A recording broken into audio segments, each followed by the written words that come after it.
हाँ जी बच्चे लोग, कैसे हैं आप लोग। उम्मीद करता हूं कि आप लोग की एग्जाम की तैयारी अच्छे से चल रही होगी। फिर भी कई बार ऐसा होता है कि कुछ डाउट होता है हम लोग का, कुछ टॉपिक में, बहुत बड़ा टॉपिक नहीं होता, फिर भी कुछ टॉपिक में डाउट होता है जो हम लोग को परेशानी में डाल देता है। तो इसी चीज को ध्यान में रखकर एक सिंपल है, बहुत हार्ड नहीं है, पर कुछ बच्चों को ये बहुत डिफिकल्ट लगता है। मैं ट्रायंगल की बात कर रहा हूँ, सिमिलरिटी की बात कर रहा हूँ। इसमें जो आपका थ्योरम है, एक तो आपका इससे पहले ऑलरेडी वीडियो में मैंने बता दिया आपको, थेल्स थ्योरम या बीपीटी थ्योरम। इस वीडियो में मैं आपको कन्वर्स ऑफ बीपीटी थ्योरम की बात करने वाला हूं। That is the converse of basic proportionality theorem.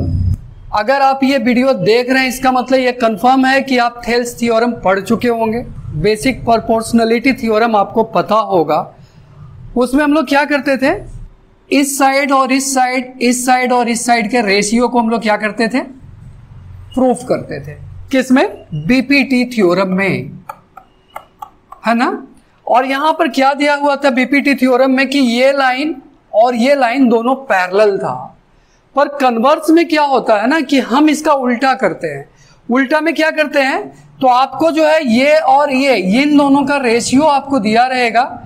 ये डिवाइड बाई, अगर मान लीजिए x है, ये y है, ये z है, और अगर ये p है, तो आपको यहां पर दिया रहेगा x by y equal to z by p। और इससे आपको प्रूफ करना है कि line this one and line a, ये दोनों लाइन पैरेलल होगा। कन्वर्स ऑफ बीपीटी थ्योरम में यही आता है। अब हम आगे चलते हैं, उम्मीद करते हैं ये समझ गए होंगे आप। तो इसको थ्योरम कहता है, if a line divides any two sides of a triangle in the same ratio। यहां पर आपका दिया है in the same ratio, मतलब ये और ये और ये और ये, इन दोनों का रेशियो अगर सेम है तो ये जो लाइन होगा इस लाइन के पैरेलल होगा। ये आपका प्रूफ करना है। क्लियर ना बच्चों। तो देखिए, पहला जो सबसे जरूरी चीज है, आपको कॉन्सेप्ट को समझना जरूरी है। थ्योरम क्या कहता है, क्या कहना चाहता है, ये आपको समझना जरूरी है। और इसी चीज को समझाने के लिए मैंने ये आपके सामने लिखा है।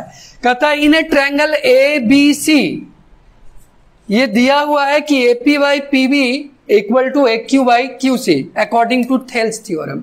तो प्रूफ कीजिए कि ये जो आपका पी क्यू है, कौन सा, दिस वन पी क्यू, ये आपका BC के पैरेलल है। ये हम लोगों को प्रूफ करना है। तो सबसे पहला चीज ट्रायंगल ABC हम लोग लेते हैं और दिया हुआ क्या है, तो that is AP by PB equal to AQ by QC। हम लोग सबसे पहला चीज लिखते हैं गिवन। गिवन के बाद जो प्रूफ करना होता है उसको हम प्रूफ में लिखते हैं। ये आपको लिखना ही है। एक एग्जाम में क्वेश्चन आए तो सबसे पहले आपको गिवन लिखना है, गिवन के बाद प्रूफ लिखना है। हम लोग को प्रूफ क्या करना है, तो line PQ parallel to line BC, PQ parallel to line BC, ये प्रूफ करना है। इसके बाद हम लोग कहां जाते हैं, गिवन प्रूफ के बाद हम लोग कंस्ट्रक्शन की बात करते हैं। कंस्ट्रक्शन भी आपको लिखना जरूरी है अगर किसी तरह का कोई कंस्ट्रक्शन है तो हम लोग क्या करते हैं, एज्यूम करते हैं, और ऐसा एज्यूम करते हैं कि ये लाइन जो है ये पैरेलल नहीं है, ये हम एज्यूम करते हैं। और BC के पैरेलल कौन सा लाइन है, दैट इज PT। ये लाइन आपका BC के पैरेलल है, हम ये एज्यूम कर लेते हैं, ठीक है ना। तो ये आपको कंस्ट्रक्शन में दिखाना पड़ेगा, लेट PT पैरेलल BC। इतना करने के बाद ये आपका मेन चीज है, ये फ्रेम है। इसके बाद आपका प्रूफ स्टार्ट होता है। इसके बाद हम लोग इस पर चलते हैं प्रूफ पर। जैसे आप प्रूफ करते हैं, प्रूफ में क्या आएगा, तो सबसे पहला चीज segment PT parallel segment BC। Segment PT हम लोग पहले ही कह चुके हैं कि segment PT parallel segment BC। ये कंस्ट्रक्शन के थ्रू ऑलरेडी हम लोग ये बोल चुके हैं। तो अगर मान लीजिए कि ये दोनों सेगमेंट अगर पैरेलल है, इसका मतलब है कि इसका रेशियो और इसका रेशियो और इसका रेशियो और इसका रेशियो, ये यहां से लेकर यहां तक, ये आपका क्या होगा, इक्वल होना चाहिए। थेल्स थ्योरम तो यही कहता है कि अगर पैरेलल होगा तो इक्वल होगा। इसका मतलब AP by PB equal to AT by TC। तो ये हम लोग का क्या गया, ये जो आ गया ये according to BPT theorem AP by PB equal to AT by TC है ना, इसकी बात कर लिए। आपका थेल्स थ्योरम यही कहता है, पर ऑलरेडी पहले से आपका गिवन क्या है, आपका गिवन है AP by PB equal to AQ by QC, ये आपका गिवन है।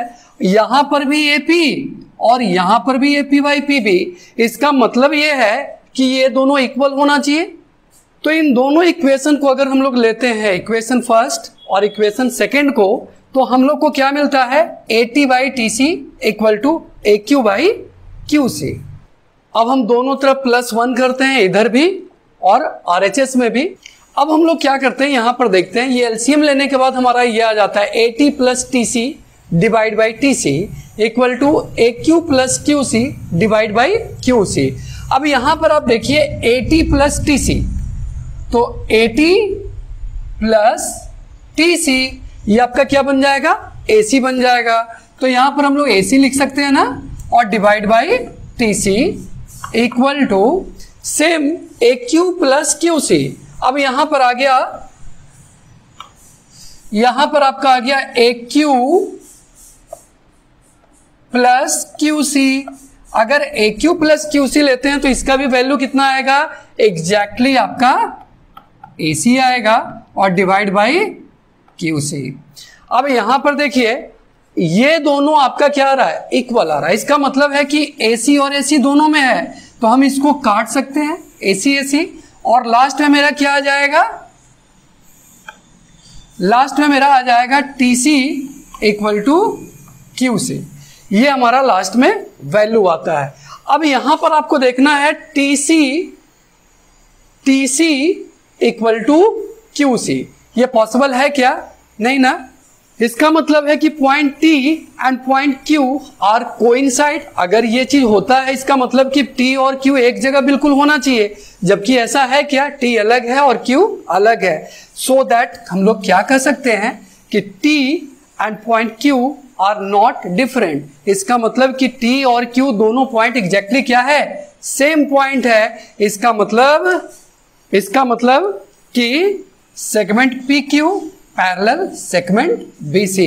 और इस तरह से हम लोग का कन्वर्स जो है थेल्स थ्योरम का प्रूव्ड हो गया। बच्चों आपको कैसा लगा कमेंट में बताइएगा, और आगे की वीडियो के लिए आप हमारे साथ बने रहिए। चलिए, थैंक यू।